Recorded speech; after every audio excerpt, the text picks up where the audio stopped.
guest today is Kate Forbes, the new president of the International Federation of the Red Cross and Red Crescent Societies, IFRC. Welcome. Thank you. It's an honor to be here. So the presidency of IFRC as the largest humanitarian organization is a huge role in which challenges are complex and compounding. Why do it? Why did you take this role? What do you bring to it? Well, I'll start with the last.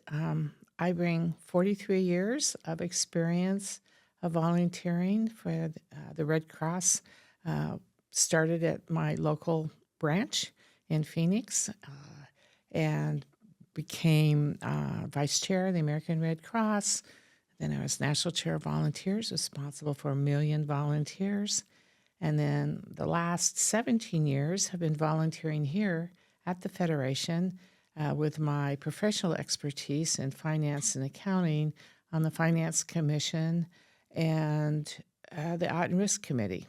But more important than that, I bring a passion for the work that we do and the people we serve and the people who do the work of our movement. What do you see as the biggest challenges if we think about climate, migration, misinformation, the rise of misinformation and fake news everywhere, even hate speech? How do you manage these multiple crises? What are your priorities? How do you decide what to tackle first? Well, I think you've described it right in that we have multiple challenges. And I keep telling everyone this is not a simple equation, but a simultaneous equation. We don't have the luxury of dealing with one. For instance, climate change. We know climate change is forcing our disasters to be more frequent and more severe. So that's increased our disaster response. It's forced changes in the food chain. And so much of the migration is due to climate change as well. So that adds to it. And then at the same time, we're now in this geopolitical world that's also adding to migration and the testing of our fundamental principles, especially unity and neutrality. And all of that, it's all interwoven.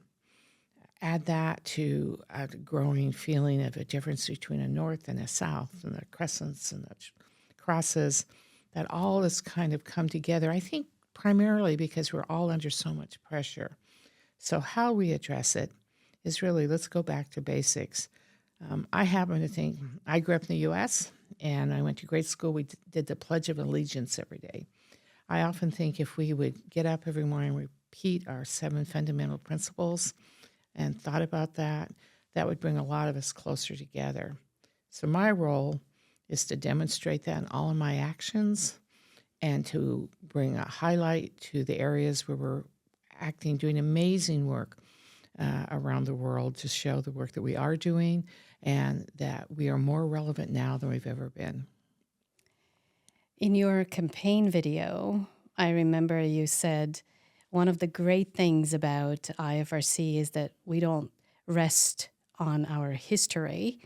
We keep looking what we can do and how we can do it better. Absolutely. In your view, how can we be better in anticipating and responding to crises and disasters? You know, I think we do. I am very proud of our history. I want everyone to know that. The shoulders of what we've done for generations is much to be proud of on. But if you think about how the Federation was founded to deal with the migration program after World War I, and we're now dealing with massive migration projects. Yes, we're relying on our history, but we're doing it much better with cash cards, with technology, with listening and working together, much better neighbor to neighbor. If you look at how national societies are helping their sister and brother national societies to work together, it's pretty remarkable. But we're going to have to, as you said, to anticipate. Technology is going to be really important on how we monitor it. Recently, I was in Mexico City And then looking at the Mexican Red Cross's monitoring system was high tech. It was amazing. And if you all remember, we had a terrible hurricane that didn't come on the East Coast, what usually happens, but the West Coast. They were really able to see it coming. They could see it rapidly go from a category 3 to a 5 when it was hitting. So they were able to go reach out and get things better. Go to Bangladesh. Look at their early warning system, where they would often lose, and I mean lose, lives of their citizens, hundreds, when a typhoon would happen. And the last few typhoons, because of how they've engaged volunteers the old way, but with technology and the new system, they've lost no one. They've been able to work through the communities using localization and volunteers and technology. There's an example of, yes, we were doing historical work using new technologies combined with the old, and we're saving lives. The process of electing a president can sometimes be contentious. And you mentioned unity as one of our principles that we should look at and keep working on. What is your plan to unite the 191 national societies? You're right. This was probably the most contentious election we've had, at least that I remember, and I've been coming to General Assemblies for over 20 years. But as I was sitting there in the GA and I reflect back on it, I try to think about the 130 national societies I talked to before and how much we had in common. Not what we had as our differences, but how much we had in common. So I hope to help with that. Unity, first of all, is one of my programs is every day I talk to one national society at least, and hopefully one board member or one commission member to really keep my ear to the ground as to what are the issues that they're finding. So if they have issues, we can address them early on. I hope to demonstrate by where I visit. I have trips in the Middle East planned. I have Southeast Asia and Africa to give what I call daylight on hidden crises, so that people know that we're just as concerned with what's happening in Ethiopia as we are in Ukraine or Gaza or the Darien Gap. And we have to show that every human being deserves humanitarian care, regardless of what causes that, and be ready to help to respond. Your election as president is also historic in a way because it's only the second time that we have a woman president of IFRC. This is great news for me, for people like me. Right. But what does it also say about us as IFRC? Well, I don't think the IFRC is much different than business. I think about, I've had a long career, and when I first started, there were very few women that held executive roles. But now, as you look around the world, you see more women in higher roles, which means they're becoming a presence of national societies. Think of Europe, and I won't be able to name them all. I think there are more women now presidents than there ever been. Spain, the Netherlands, Ireland, Britain, Sweden, Georgia, Norway are the ones that are just off the top of my head. That never happened before. And all of those women becoming presidents of their national societies are grooming themselves to be able to hold this position. So I think we're going to have a bigger pool. We have gender balance for the first time on the board. And so that allows women to gain the experience that they need to move forward. So I'm very excited. I want to showcase these women, to be sure. And by the same token, I've met a number of younger women who are moving up. We need to mentor them. We need to encourage them. And I would say women, but all youth, we need to do that, all young people. But I think I'm the first of many now that are going forward. All right, let's wait and see. Let's wait and see. I hope you're right. I'm going to add one more country to your list, Slovenia, my home country, which has a woman president and a woman secretary general. And then Poland's that way too. I didn't say Romania. I didn't say Moldova. So we never, trust me, turn the clock back 10 years or even 5. No way could you and I come up with that list. It's amazing. Fantastic. Yeah.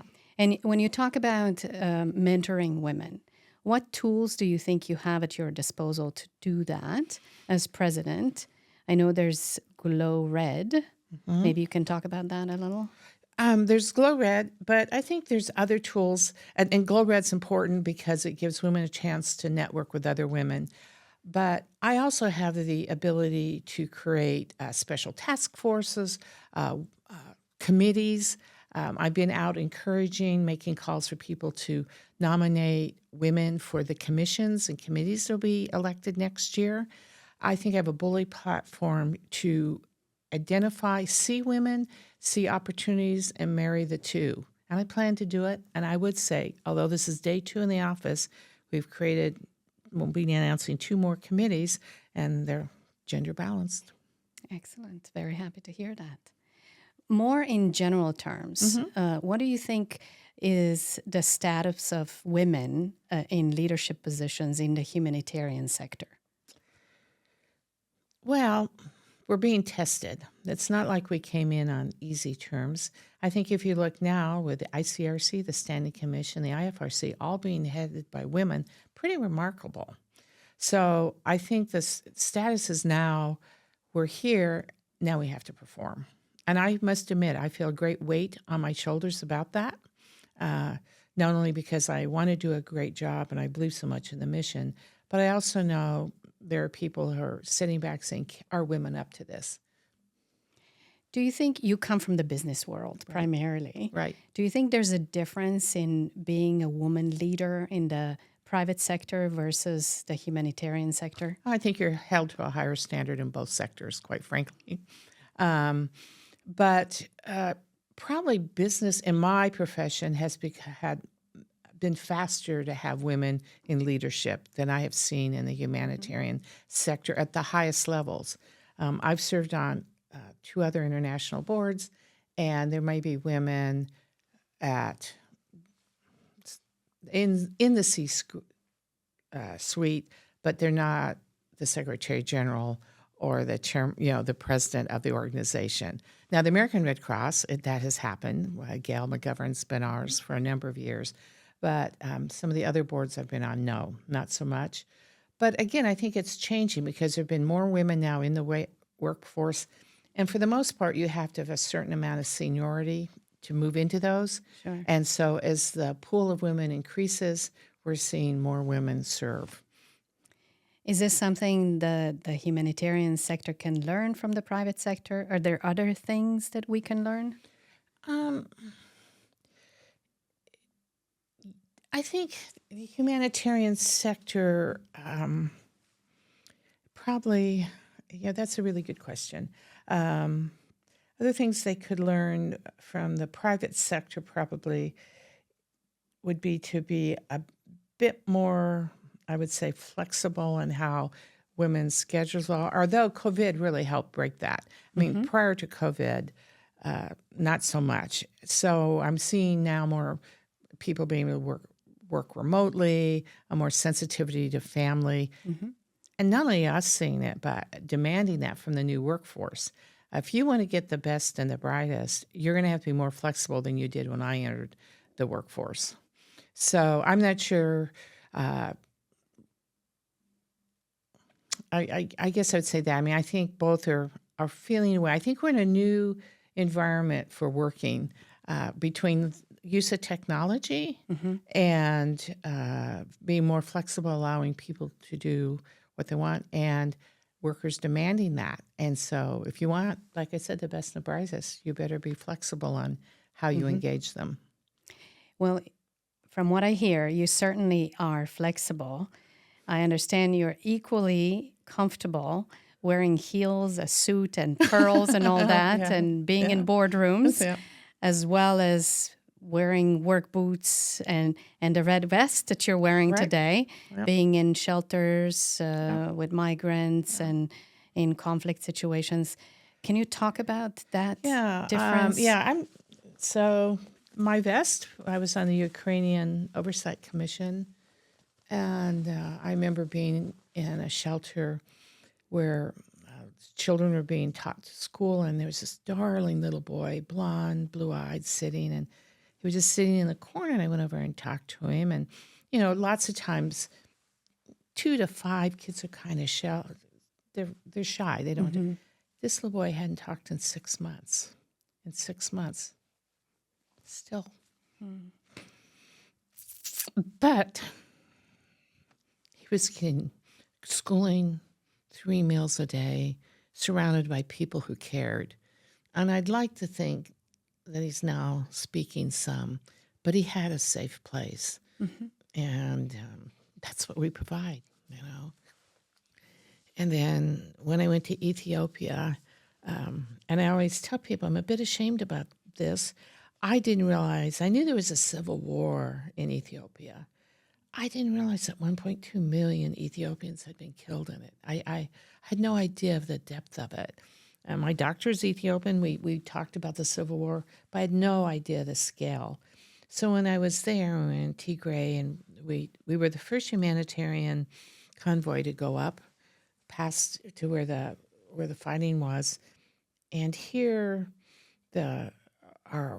we had a hospital that was the only hospital within 250 kilometers, and what hadn't been looted was destroyed.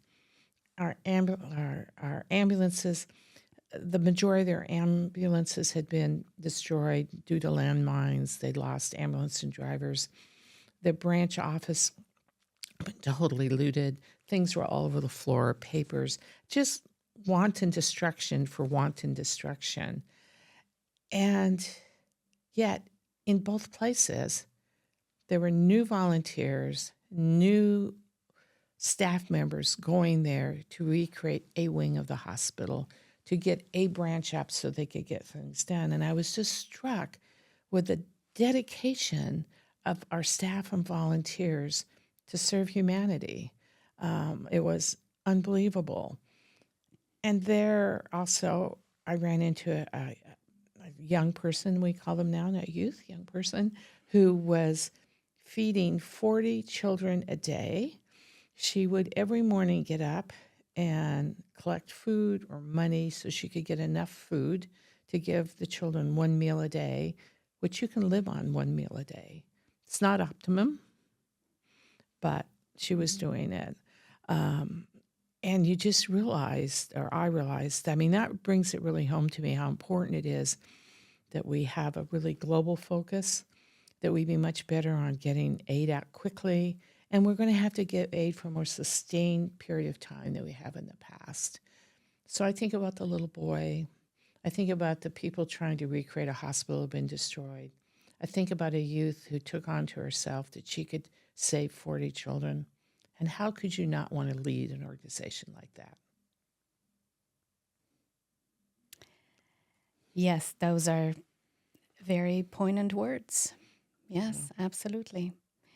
And there are many impressions of the work that humanitarian organizations do. And one common thinking is that when one gives money to an organization, not enough of it makes it to the people on the ground. What do you say? How do we convince or assure those who give that that money does make it to those that need it, and that people actually trust us, believe us when we say that? Well, you bring up a really good point. Sometimes they get really frustrated with charities that rate other charity rating agencies, like Charity Navigator, who have said, oh, if you spend over X amount on, quote, overhead, you're not giving aid. Let's go back to my story in Ethiopia. How much aid can we give if we don't have a hospital?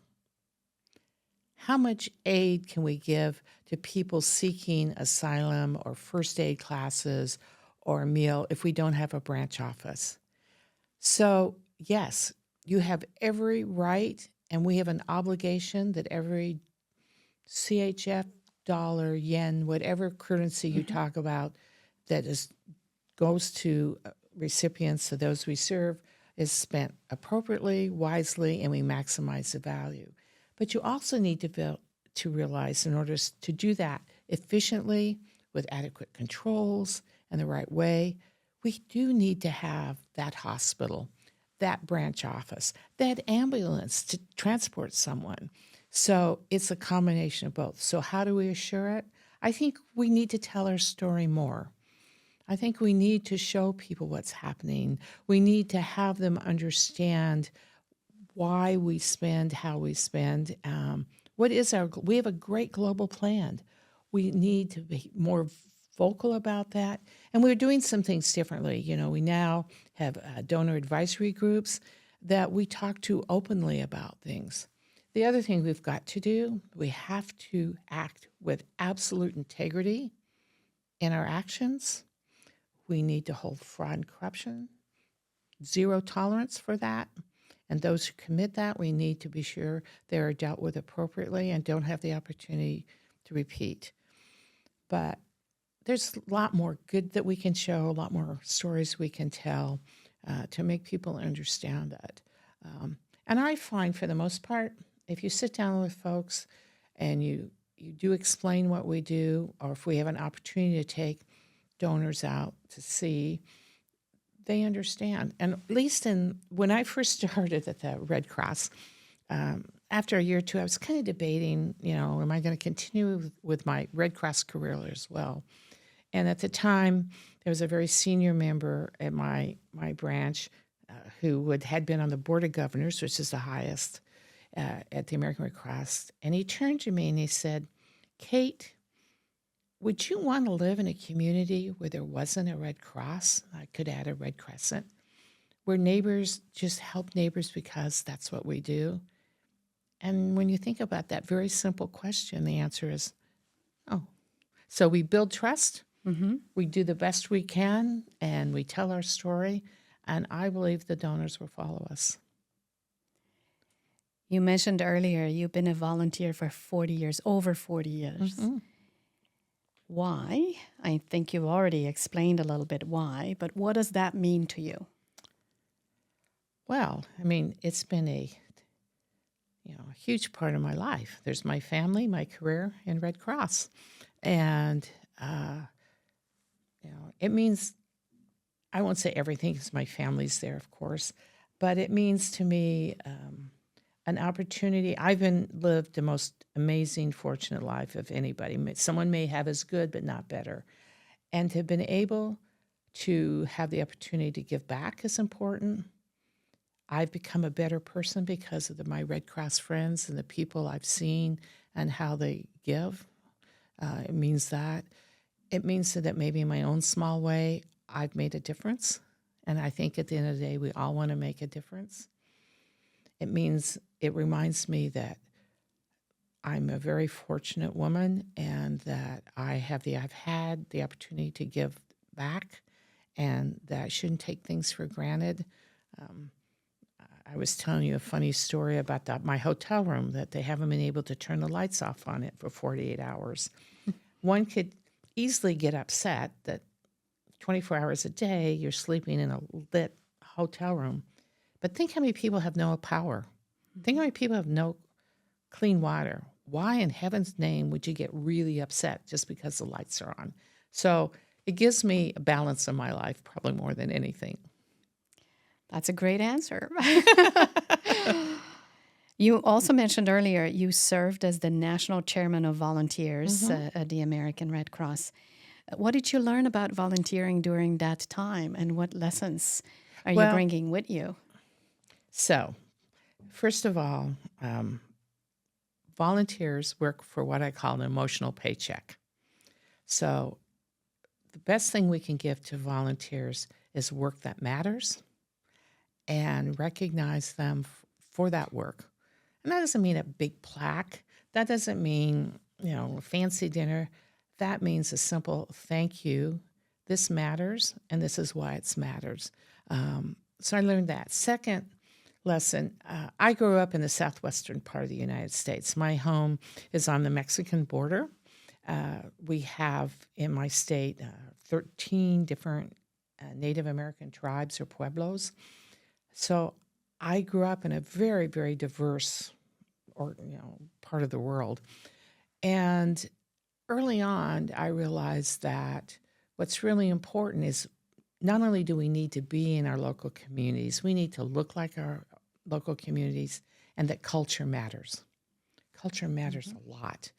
And so in our volunteers, we need to understand the culture, we need to listen, and as much as possible, we need to reflect those we're serving, or just some of them. And that volunteers come in all sizes, shapes, and ages. From the young volunteers who I've been to events where I'm not even sure they were in grade school. I mean, that they were helping out or doing whatever, to people in their 90s that I gave away a 75-year pin at one point. That is not one of my life goals, but for service. But people realize they can still give. It changes what they can give, but still, we can be inclusive in our volunteers. We can find a place for anything. If someone who studied accounting and is an accountant can grow up to be president of the IFRC, there's a place for everybody. Absolutely. You told me a story about when you worked on the Hurricane Katrina aftermath. You told me a story about the retired firefighters from New York City. From 9/11. Again, I will get all lumpy. The firefighters who went through 9/11 paid a terrible price, right? They lost coworkers. They weren't able to save the people they wanted to save. Many of them had health issues. And Katrina hit, and we deployed because at that time, people don't realize we had 5 major hurricanes. There were lots going on. And I wish I could do a Brooklyn accent because it's a strong accent. And I heard these 2 men, helping it was a disaster relief center where people came in to get aid. And so as the National Chair of Volunteers, I wanted to go over and thank them. And I said, this is great. I can tell you're not from around here. You don't have a Southern accent. And they turned to me and said, no, thank you for giving us our lives back, because we have the ability now to be good and see what difference we can make. And I often think about them, that here what they went through, but they found a home in the American Red Cross, and we're back doing public service. What a gift to that community. And quite frankly, what a gift to them. Amazing. Truly. If you don't mind, I'll turn to the personal side a little bit. Okay. You alluded to the part of the U.S. where you're from. It's Phoenix, Arizona. Right. And I understand this past summer, you experienced 54 days above 43 degrees Celsius. And one day at 50 C. My goodness. Yeah. You really are living on the front lines of climate change. Yeah, I've lived there essentially my entire life, and we've never had temperatures like that. First of all, I call it an invisible blizzard because people don't realize how dangerous the heat is. Snow, at least you can see, rain you can see, wind you can feel, and really heat, people don't understand. Our state plant is the saguaro cactus, and many of you have probably seen. If you think the big tall cactus with the big arms, and to get the 2 big arms, you have to be 100 years old. And how they survive is when it rains in the winter. We get a whopping 7 inches a year. They collect the water and it stores it in the cactus. It was so hot that it essentially cooked the cactus.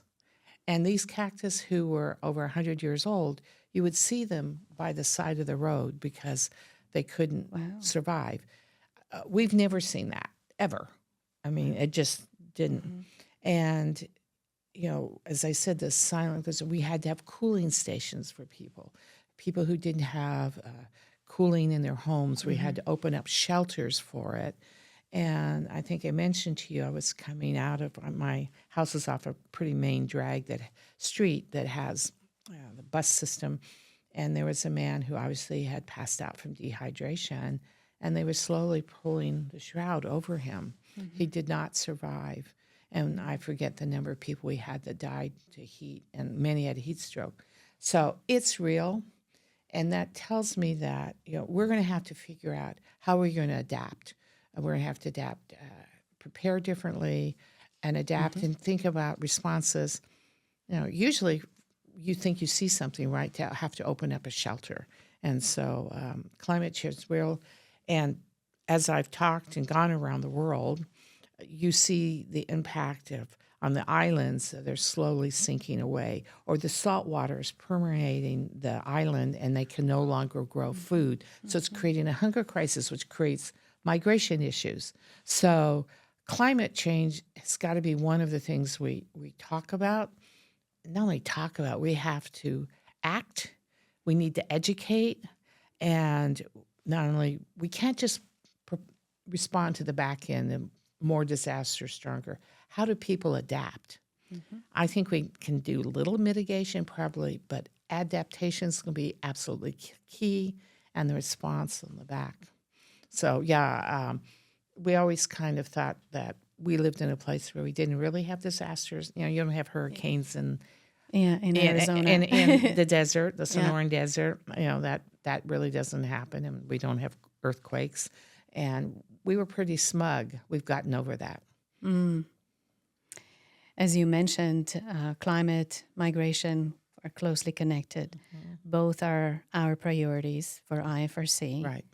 And just yesterday, we launched our Not Alone campaign, which highlights the work that our teams do around humanitarian service points.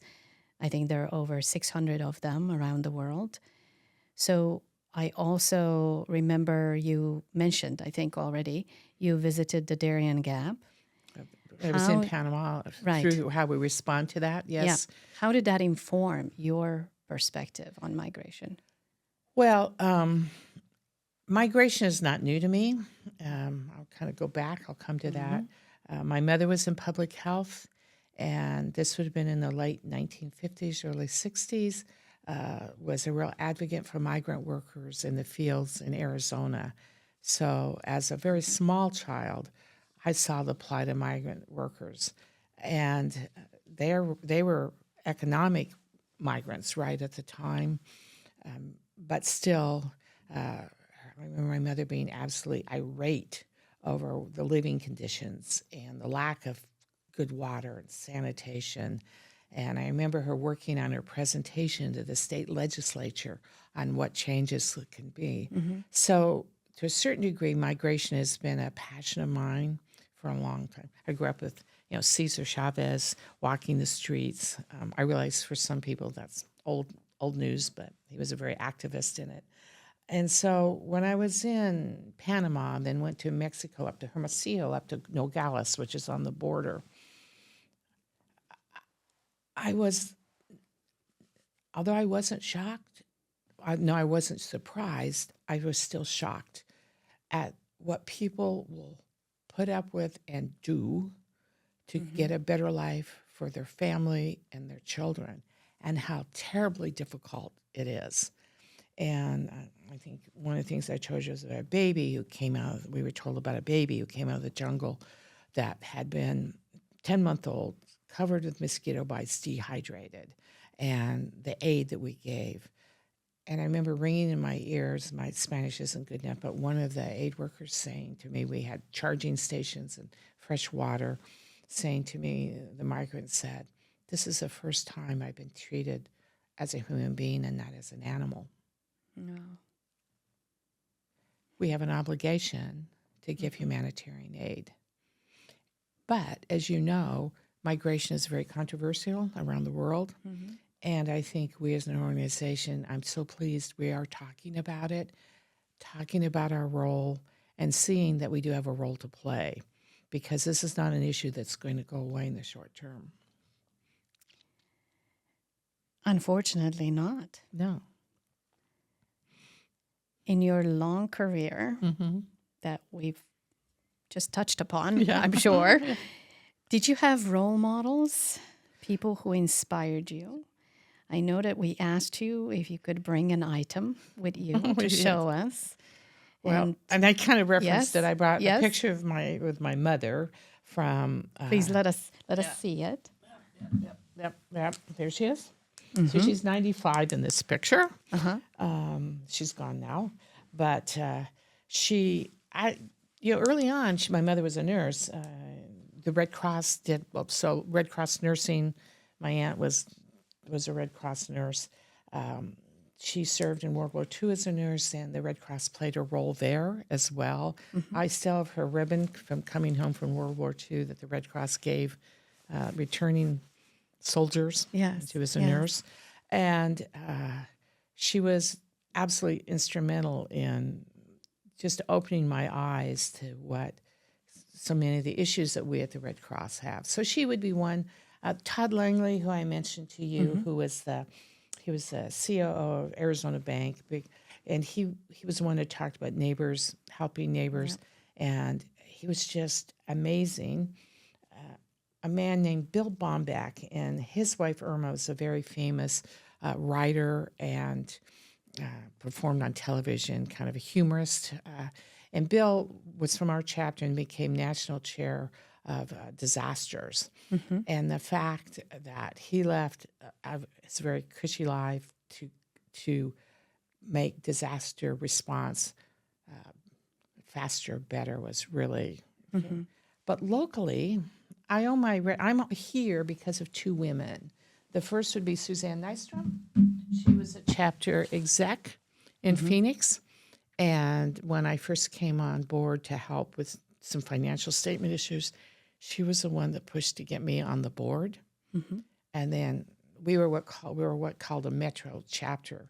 So we were the 5th largest chapter at that time in the U.S., or branch. And she pushed for me to be chair. That was unheard of.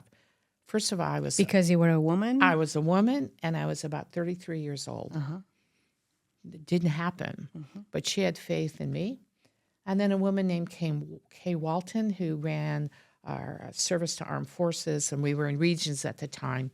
She came down and saw a board meeting and thought I had potential beyond Phoenix, and mentored me to be on a series of what we called regional chairs, then ultimately onto the national board. And then when I was on the board, Elizabeth Dole, who is a pretty famous name within the American Red Cross and was a senator.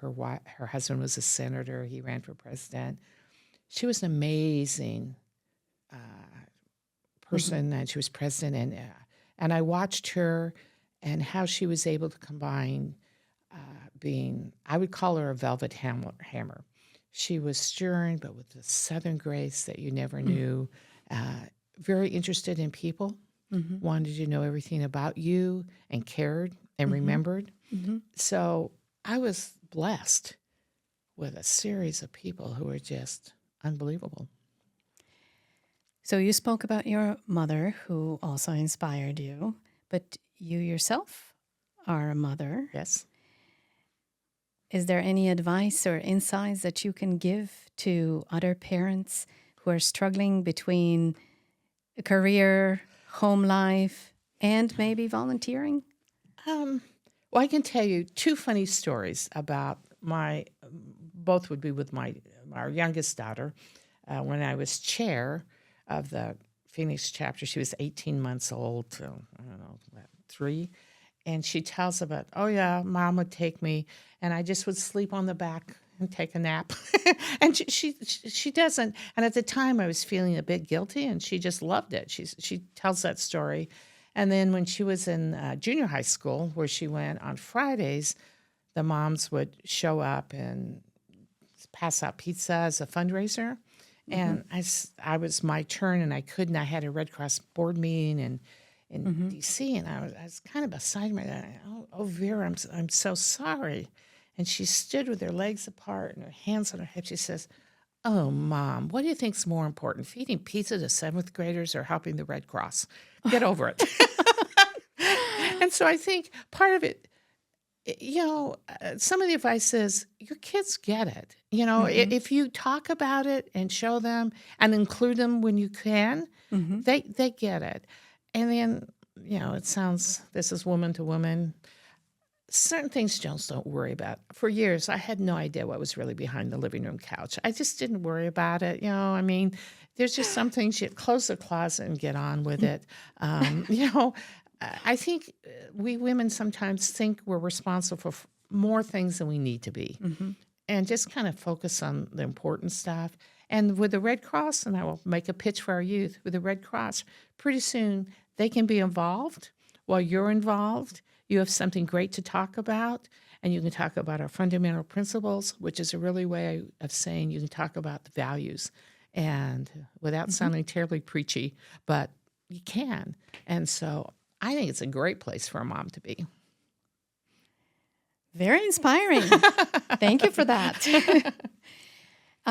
Being a little bit, I'm not going to say realistic, I'm going to say non-pessimistic. Okay. With everything that's going on in the world, at the end of the day, who inspires you today, or what keeps you going? What brings you hope that things can get better?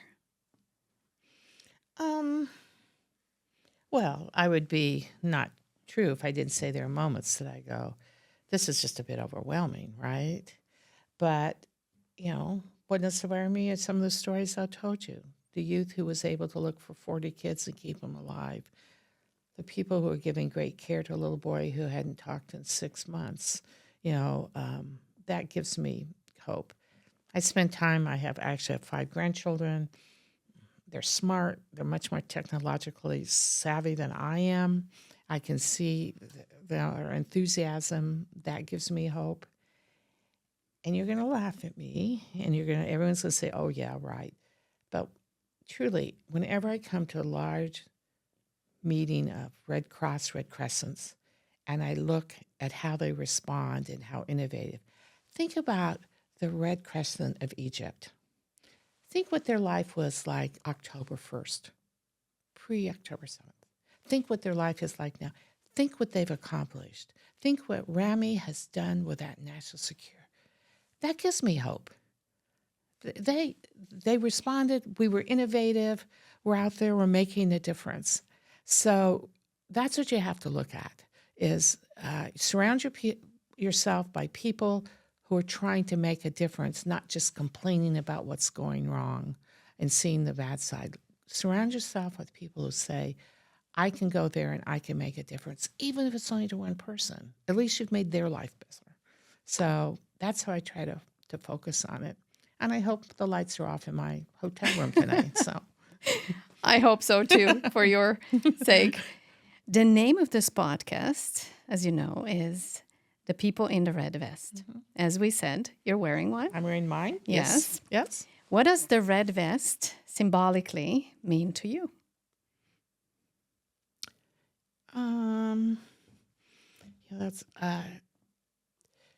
I think trust, that when we go out, people trust that we're going to do the right thing. Obviously, we bring hope to a number of people. That's a continuity, that we've been doing this for well over 100 years, and we're still there trying to make a difference. So continuity, it means that. And it also means I'm going to strive to be a better person while I wear it. Thank you, Kate. Sure. For being with us, for sharing your expertise and insights, and for letting us to get to know you better. Well, thank you for the questions and the opportunity to tell my story. I hope the next person you interview has 45 years of experience with the Red Cross, because they know what it means. Thank you.